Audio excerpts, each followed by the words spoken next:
everybody. Welcome to ADD Masterminds. I'm here with Jeff Dornik. Hey there, how's it going?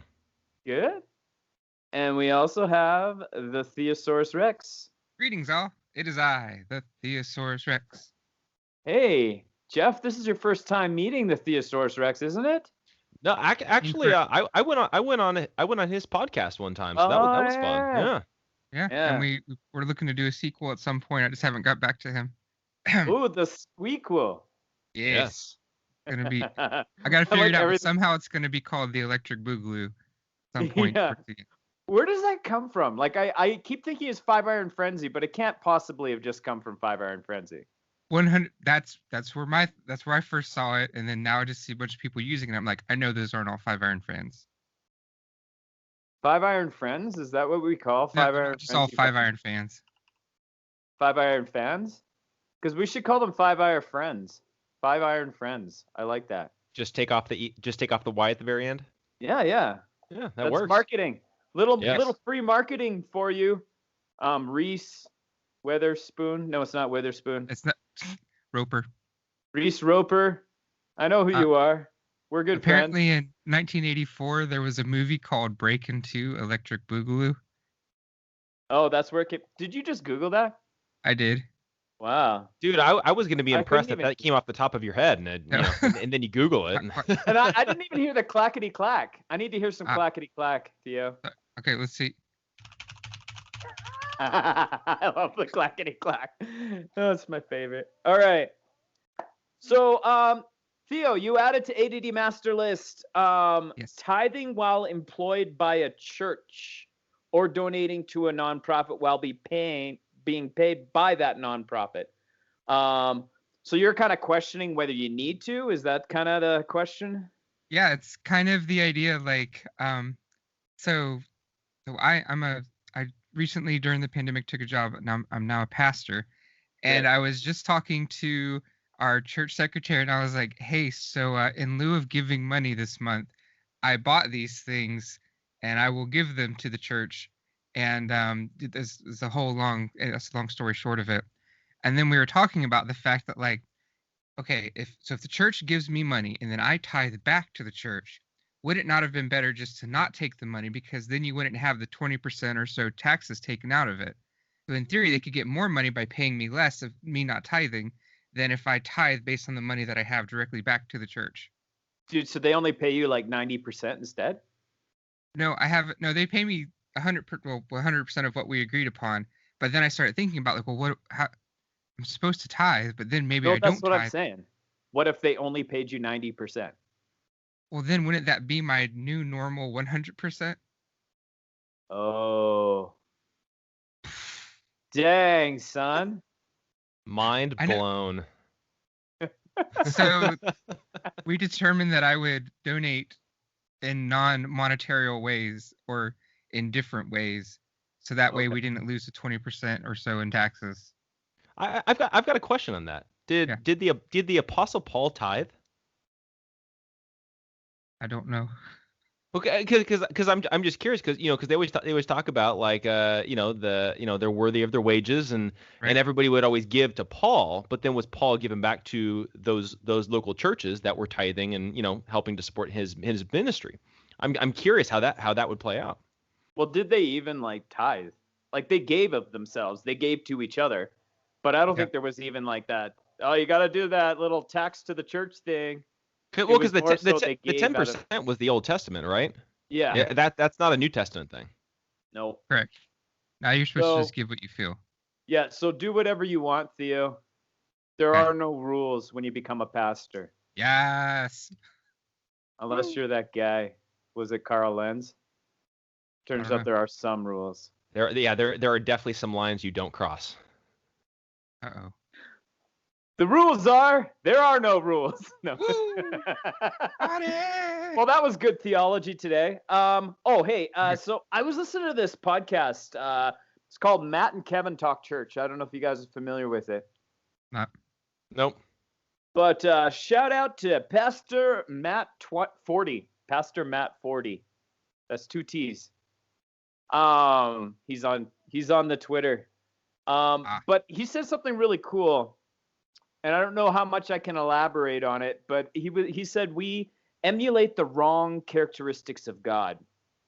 And so when we worry, it's like we're trying to take on a characteristic of God that we shouldn't. We're planning the future. We think we know the future. And it's like, no. That's not a characteristic of God we should have.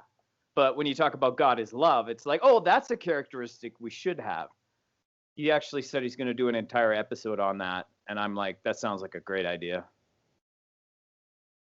Yeah, well, it is interesting when you start getting into some of those things where like I totally get that mindset of like when you begin to worry.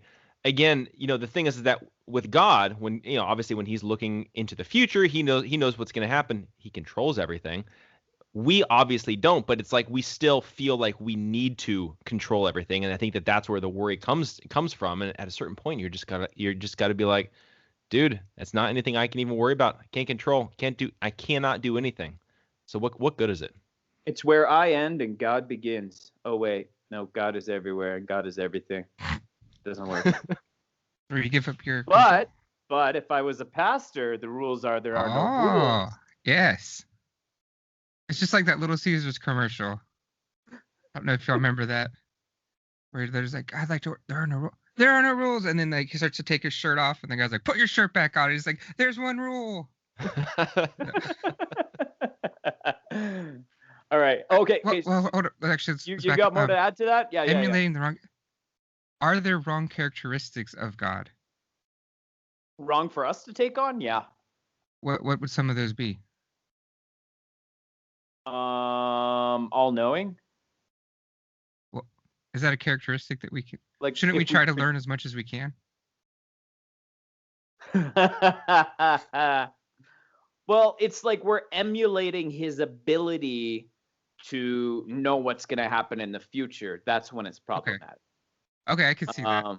But know as much as we can, yes. Being worthy of other people's worship, that'd probably be a bad one. Unless you're a pastor. Again, there are no rules. This has got to work into the title of this episode. Unless you're a pastor. There you go. Yeah. Because I could just see judging, like we're supposed to judge one another's fruits, but we're not supposed to judge like the heart and our salvation and whatnot. So I could see like we shouldn't assume the characteristics of God and then act as though we have them. Like we don't have the internal knowledge of the people's hearts, but we should. That's one I gotta think about. Okay, hold up. I'll ponder on that in my own. You know what, Theo? Your bananas look a little underripe, sir. Wow. What does that even mean? Why? I don't know. That could mean anything. Don't think too hard about it. There are no rules. There you go. Means whatever I want it to be. All right. When someone does something wrong, but you're the one they wronged. Okay, wait. When someone does something wrong, but you're the only one they wronged, and your seeking of justice can be considered vengeance. Are you basically saying like, so if you're the only person wronged in this scenario, you trying to seek justice is vengeance, or are you saying it could be perceived as vengeance? So that was written while I was watching the child suffering, and it hurt my heart. And I saw it. So the idea is like if someone does something wrong to you, and then in your attempt to seek justice for that, it can be seen as vengeance. So then how do we kind of deal with that? And I have an example if y'all want to hear one. Oh, I want to hear it, buddy. Okay, there we go. Woo. So let's say that random scenario, you have a deacon, not a pastor, who goes and yells at someone in the congregation. Let's say you in this example. So and that is and this is not the first time that they've done this. So it's not just like a one-off thing. Just a minute. If he was a pastor, that'd be okay because there's no rules for pastors. That's why I made him a deacon. Deacons, that crossed the line. I mean, that guy, church discipline, get rid of him. Okay, keep going. Well, and so this deacon goes and yells at you, and in this example, and so then you're moving to get them taken out from being a deacon because they have broken rules, and this isn't the first time they've done stuff like that. Could be considered vengeance as opposed to doing like an objectively what you believe right thing to do. So the question is, should you try to get other people to do that, or should you take the lead on that and try to get them fired, quote unquote, from their deaconship, when it will obviously be seen as like you're just taking vengeance? So as the person that was yelled at, is it Yes. me that should seek justice, or should I just hope that someone would do it on my behalf so I don't appear to be seeking justice or vengeance? Yes. Yeah. I would say, like, for me, when you talk about like Jesus' teaching of turn the other cheek, I'm like, my question with that is always, is this just about me, or is it bigger than me? Is this a guy who I believe if I don't stop him now, he's going to do this to someone else? Mhm. Because if he's not going to do it to someone else, it was a one-time thing, I can turn the other cheek, no biggie. Yeah. But if I know that this is going to continue and it's going to be a problem for other people, then yeah, I'm going to seek justice, and I don't really care if people think I'm being vengeful. That doesn't matter. Yeah. Well, what's interesting, I think, with that too is I think on one hand you could be doing that in order to protect other people. I think on Mhm. the other hand we should also be looking at how do we bring that deacon back to a loving relationship with Christ, because Mhm. clearly there's some unrepentant sin, and when we're dealing with Yes. like Matthew 18 kind of things, the whole point of going through the Matthew 18 process, I think a lot of people see that as like vengeful, or you're getting revenge, or it's just about punishing the guy. It's like, no, this is actually to bring the guy to repentance, back into fellowship with the church, back into fellowship with Yep. Christ. And I think that that's a really important aspect too of maybe it's not our first response should not be let's go get him fired. Our first response to it should be let's go to that deacon, let's see okay, what's going on here, like how can we pray for you, like this is something we got to work on. Now if he's completely unrepentant and he's like I'm going to yell at who I want to yell at, yeah, you should probably get the guy fired. But if Yeah. he's like, okay, I'm struggling, I'm going through a lot, show him some grace, show him some mercy, let's kind of go through the process and work with him. I think a lot of it kind of depends on how he responds too. That's fair. Man, I was just thinking, like, anytime my little girl is upset about anything, I always say, do you want me to punch them in the face? Yes. And so she had like a nightmare one night, and it involved our trailer somehow. I don't know, something bad about the trailer. And I was like, you want me to punch the trailer in the face? She's like, yes. And you come back with a broken hand, like And that was the night you went to the hospital. Yeah. Free healthcare, though. But we don't get political. Yes. No politics. The old switch-a-roo thrift store replacement. What that, Theo? Yes. Okay. So let's say thought experiment here. Uh-huh. You and the people you work with have put in a pool, and you have, let's say, you've pulled together money for like a Christmas present, or let's say an underprivileged family. You go to the thrift store and you buy a couch. And when you get the couch brought over to your place, you realize, wow, this couch matches my furniture and thing, and I actually like it a little better than my current couch. And then you go and you look at your current couch, there's nothing wrong with it. I just don't think it looks as good as this other one. Is it wrong to switch out the couches? Because in theory, they're both used couches. They're both very good quality. You know, let's say they're relatively comparable. They just different style, different colors and stuff like that. Because in theory, the underprivileged family that's getting it is getting a used couch that you purchased. Does it matter if you... So you went to the own thrift store to buy for the needy? Is that what you were saying? Yes. But then you decide to switch it out, and if they're equivalent, I don't see a problem. Now, what if... Now, they're relatively equivalent. The thrift store one may be a little bit nicer, but it's not like you're not getting like a bad one. Would it be wrong to use your money pooled to give yourself an upgrade and give the other people an upgrade? Okay, wait, where did this money come from? It was pulled in with your coworkers. Okay, yeah, this is where it's getting like, no. So no? No. And I mean, with your pooled coworkers too, I would clear it with them if I was switching the couch to begin with. Okay. What Even if they if it would is never know? equivalent. Yeah. Yeah. I just think it's more honest. Plus, like, if they come to your house, or they go to the other person's house and be like, "Hey, this couch used to belong to you." What? Crap. What are you talking about? I've got to go switch a couch. Yeah. Have you guys watched The Crown? No. I have not. I have to It's find a about censored version, apparently. what? Allegedly. Oh, I guess there was nudity, I think, in the first season. There was some boobs in the first season, but was about it though. No butts. I don't think there were any butts. No man butt. Yeah, I'm no man butt.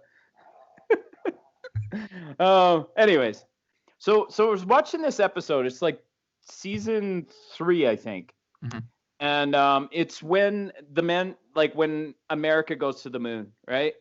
Mhm. And Prince Phillip is just like, his eyes are glued to the TV, and he can't stop obsessing about going to the moon.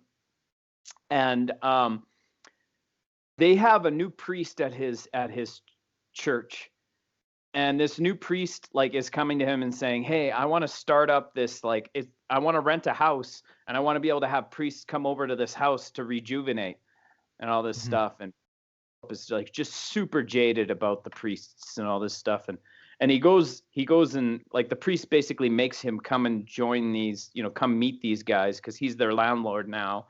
And he's just like, "You know what, guys, if you want to rejuvenate, why don't you go to the moon or something? Instead of just sitting around talking about stuff, go to the moon. Look what these guys did. They went to the moon." And he's just so obsessed with it, right?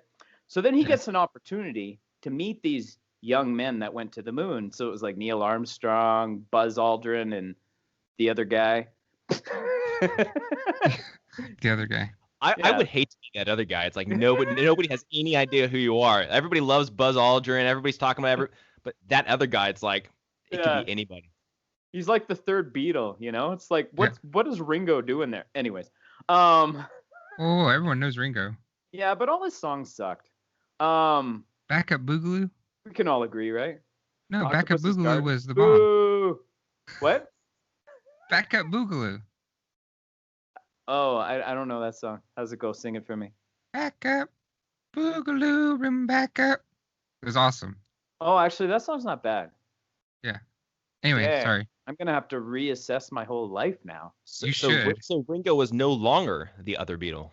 Yeah. Maybe That's that other Paul astronaut dude. did some cool stuff too. But anyways, so he meets these guys, and he's just being all he prepares these questions he's got for them because he wants to ask them what was it like, and he wants to get all philosophical and intellectual about it. And when he talks to them, they're guys in their 20s, and it's like, "What were you thinking?" And they're like, "Well, you know how it is when you're flying. It's like you got to pay attention to your checklists." And everything about these guys when he's talking to them are just so basic and not exciting. And they achieved major things because they were so focused and boring, And it's like, it's not this huge thing that he thought. And so then he has to come back to the priests at the end of the episode, and he's just like, "I got to apologize. I didn't understand what I was talking about. And I'm in a spiritual crisis right now." And he's having this midlife crisis. And he thought the answer was to go to the moon, when in reality it was to actually sit with those priests and talk. Ooh, that's interesting. Yeah. A much less sexy solution, isn't it? Yes, just a few. Just a little bit. Oh, it's beautiful. All right. 6-week lockdown, canceling church. Where's this? This is where you live. Yes. Well, potentially. Okay, without getting political. Uh-huh. How do we do this? Okay. I was know, talking with one I know, of my you brought friends. this into it. It's not my fault. I was talking with already, but I was talking with one of my buddies, and he was very anti obeying lockdown, And him and I got like, hey, it's the law of the land in Georgia. You're not allowed to leave unless it's on emergency. That means you cannot go and hang out with your friends as long as you don't get caught. It's morally wrong to do that. So then so if we go into a 6-week mandated lockdown, which one of the candidates has said that they want to do when they first get in. So the question is, do we meet? And then continuing on. So me being a pastor, if we're not meeting for 6 weeks or whatnot, then you get like the whole thing of, do we try to meet, or do we not, or do we do online stuff? And if there is a mandated thing, and then like someone really needs to talk and they need to talk in person because whatever, let's say there's like an emergency, like a suicide type thing going on, like what are some of the responsibilities that like someone who is a pastor, but then also us as Christians to one another, because that's one of the big problems with lockdowns, is like people with mental disorders or think they're struggling with stuff mentally, like suicide, depression, stuff like that. At what point, if there is a federal lockdown for non-essential personnel, do we as Christians have a responsibility to break that, to help out our fellow Christians or fellow humans? And at what point can we, because the whole thing with Romans 13 is that like, hey, unless it's a law against Christianity, you need to follow it. We have to obey the laws of the land. Right. So I want to kind of throw all of those things out and kind of like my whole like scatterbrained process with it, and like kind of ask what you guys think especially I guess targeting the fact of, what if there is somebody in need who is really struggling with something, and maybe they're not about to take their lives, but they're just struggling with dark thoughts, and they want someone to be there for them. And so it may not necessarily be a life and death situation, but it is a situation that it would be significantly better if you were there, and then violate the law to do that. Does that make sense? Yeah, I think there's multiple ways to meet this, because you don't necessarily have to be right there in the same room as them. Like there can be a screen between you. Like there's a bunch of different ways to do this so that you're not just like, licking their face. Right? Yeah. See that was my primary concern, was the licking of the face. So yeah. I know. Yeah, how I'm fond of going to the Walmart and licking people's face because I'm a lickitarian. But we don't get political. Sorry. Yeah, stop being political. Well, like in the situation where like how it was in the other time, you were not allowed to leave your house. The only exceptions were for medical reasons, if you were getting essential goods to survive, or like for like doctor's appointments or whatnot. But you weren't supposed to leave your house outside of those reasons. Or like if your work required it. Well, like to me, this too is kind of like, well, who's the potential person that's going to get harmed by this? Yeah. And so if you're already on lockdown, and right, like let's just assume all of this is serious and this isn't just like, politics, right? But it's like, okay, so if we're talking about the actual transmission of a disease, you go to visit this person who's suicidal, you're putting your life at risk. You may be putting their life at risk, but they're suicidal to begin with. Yeah. You're basically laying down your life for your friend. Now, if you are still seeing other people regularly, you're now putting their lives on the line too, right? Yeah. And so that's the other thing to consider. But if you're able to contain it so that it's only you and them, then it is honorable.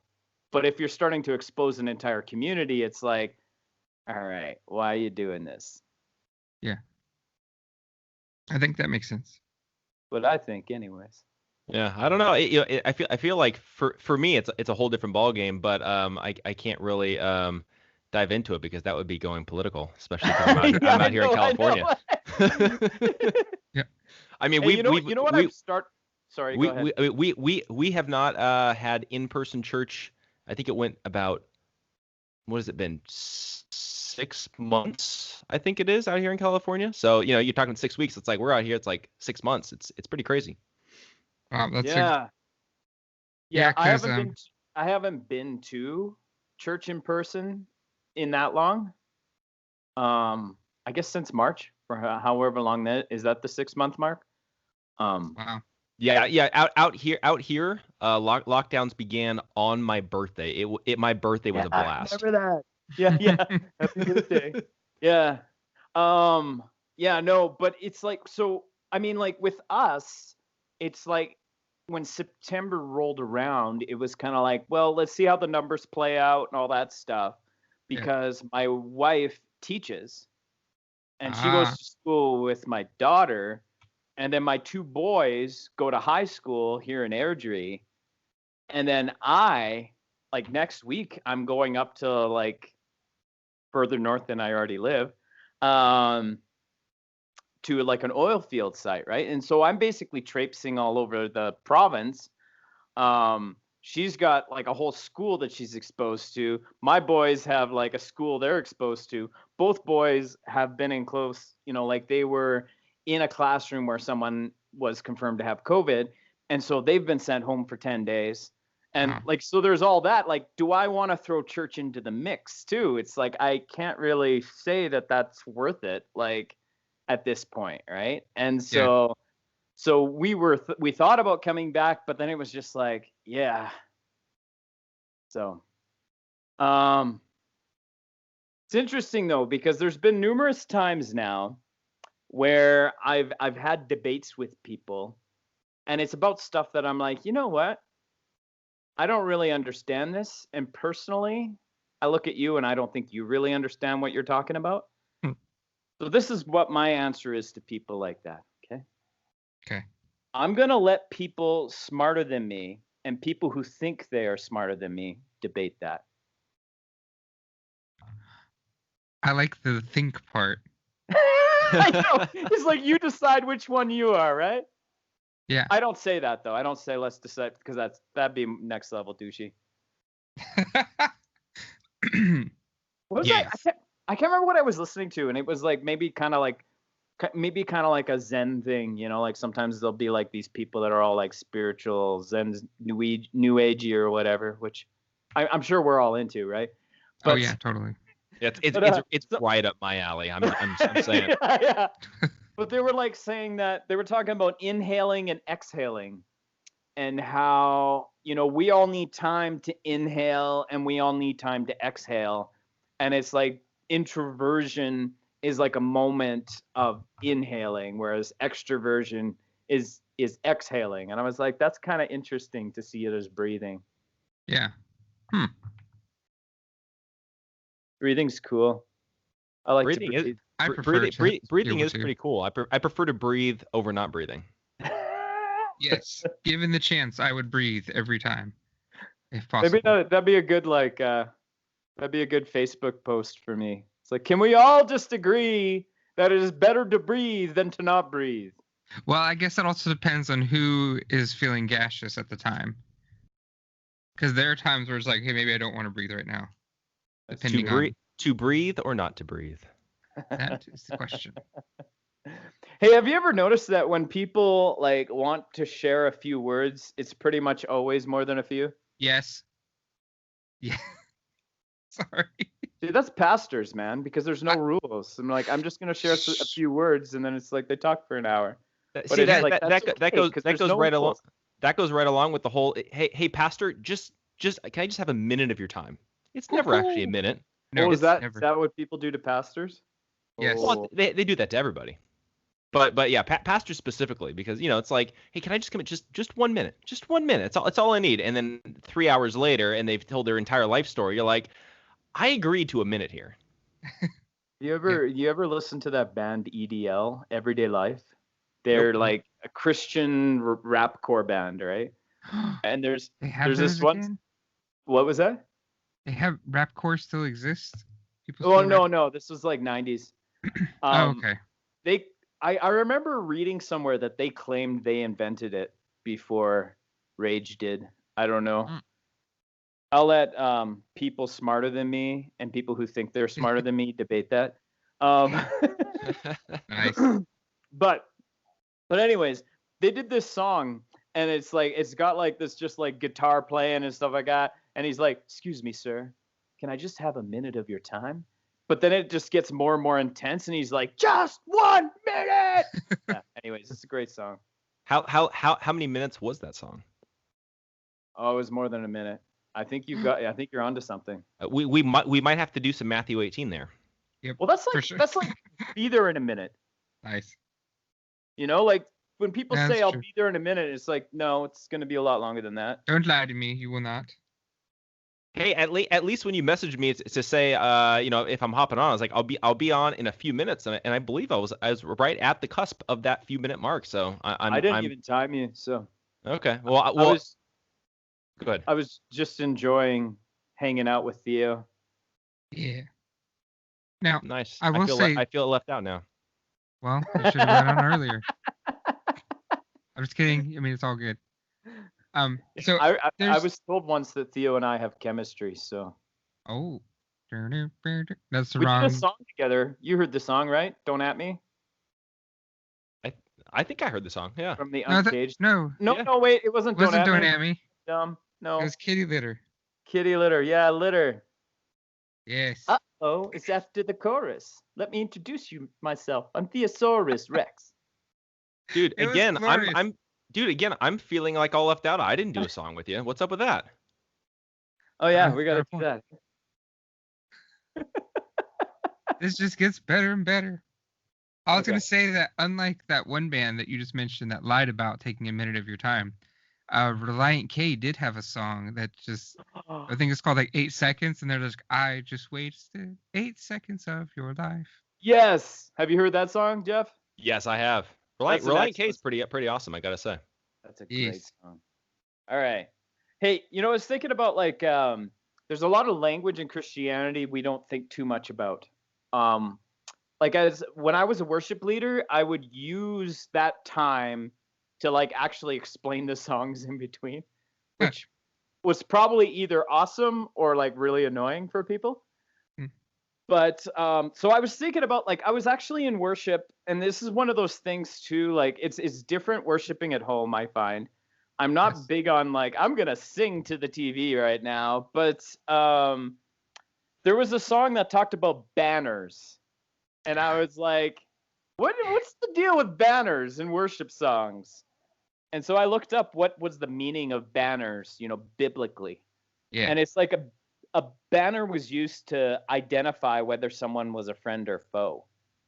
It also signaled specific attacks or retreat by flying flags in specific manners. They indicated where the battle line is. And they also identified allies.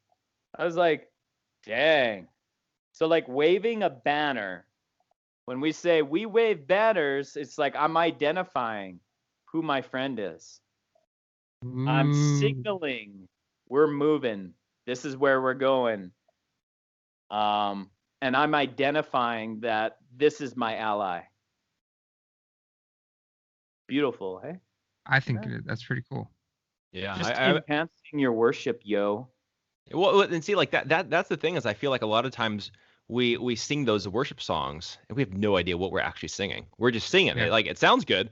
But it was interesting. I remember there was this guy, Jeremy Kingsley, and he was one of my favorite camp speakers growing up, and I've still kind of kept in touch with him, and he's now writing books and doing all this kind of stuff now.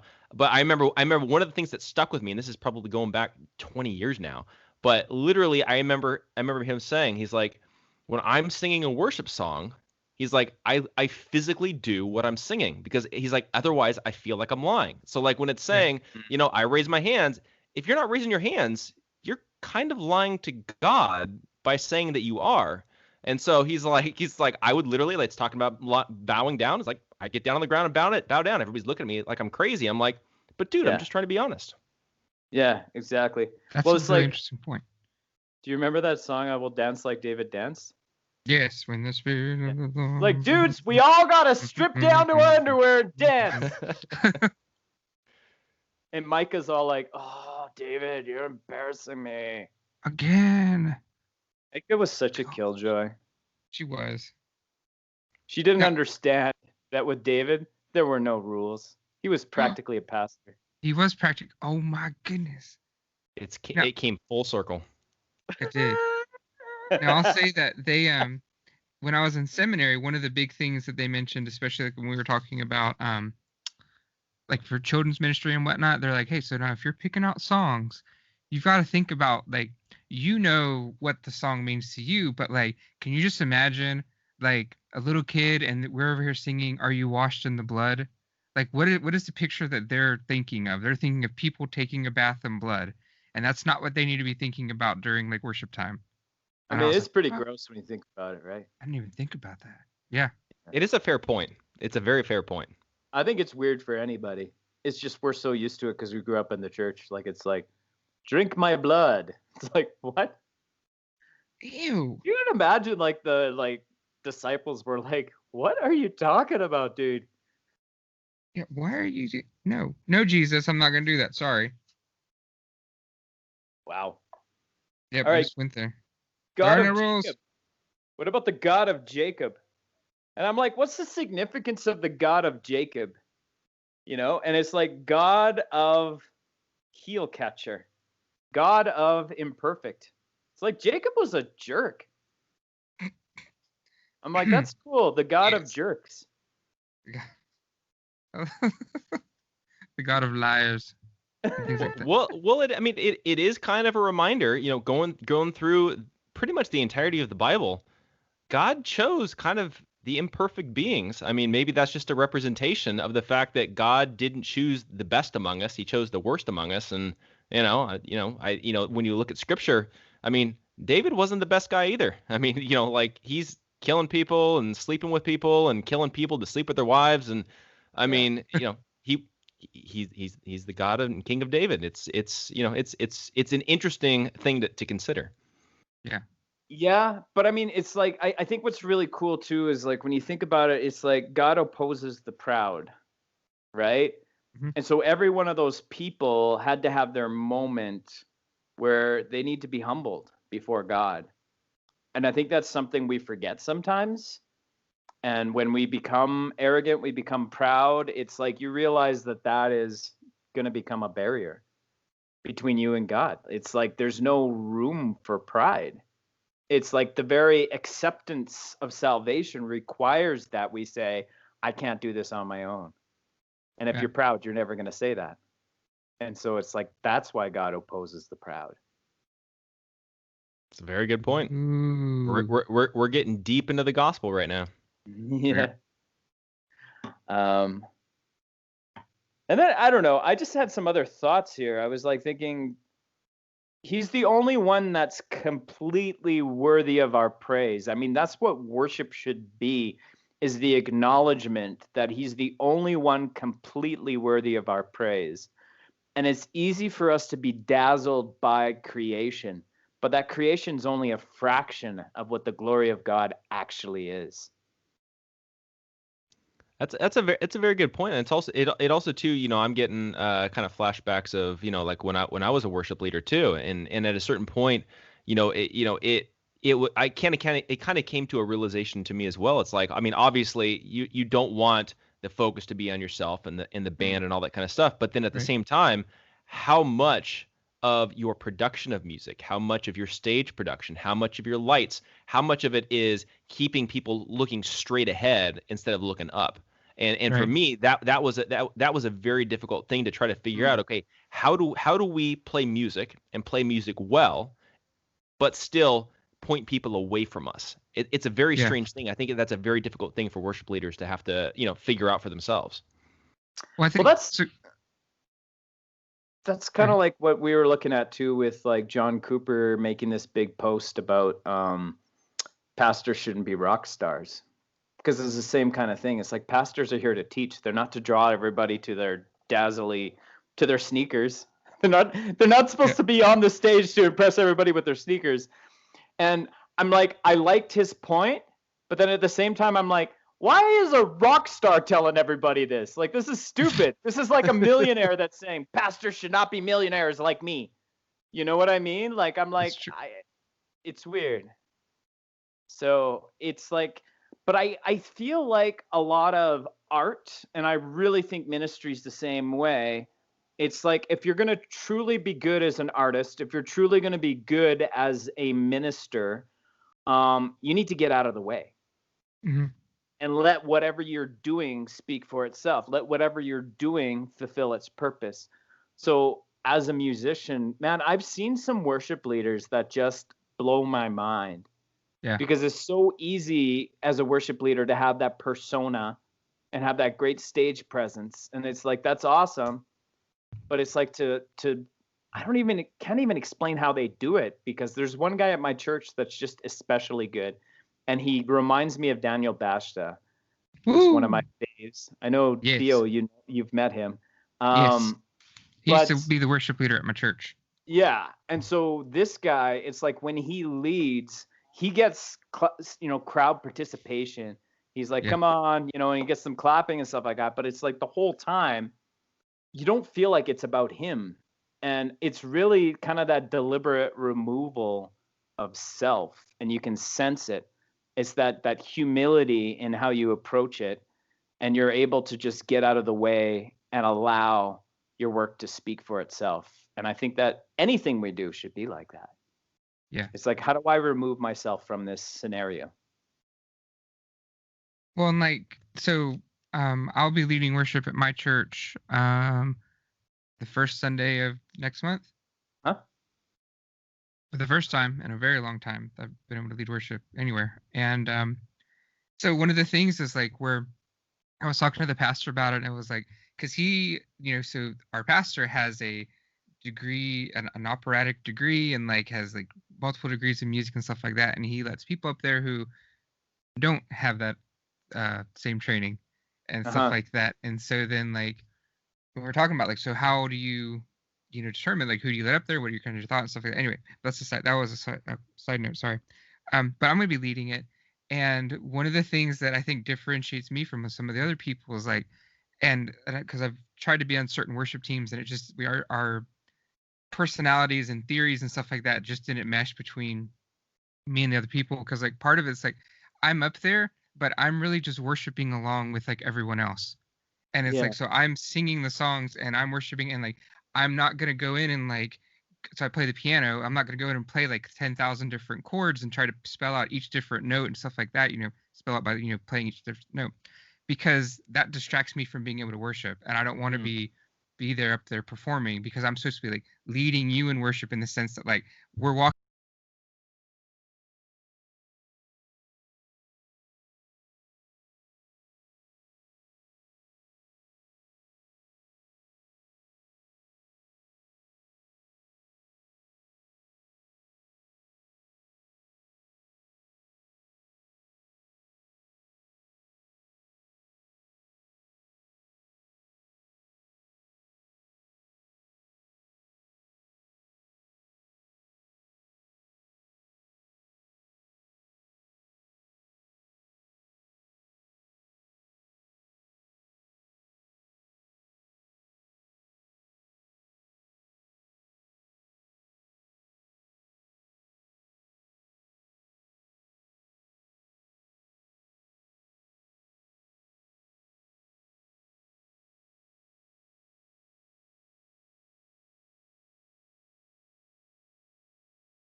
Air smudge.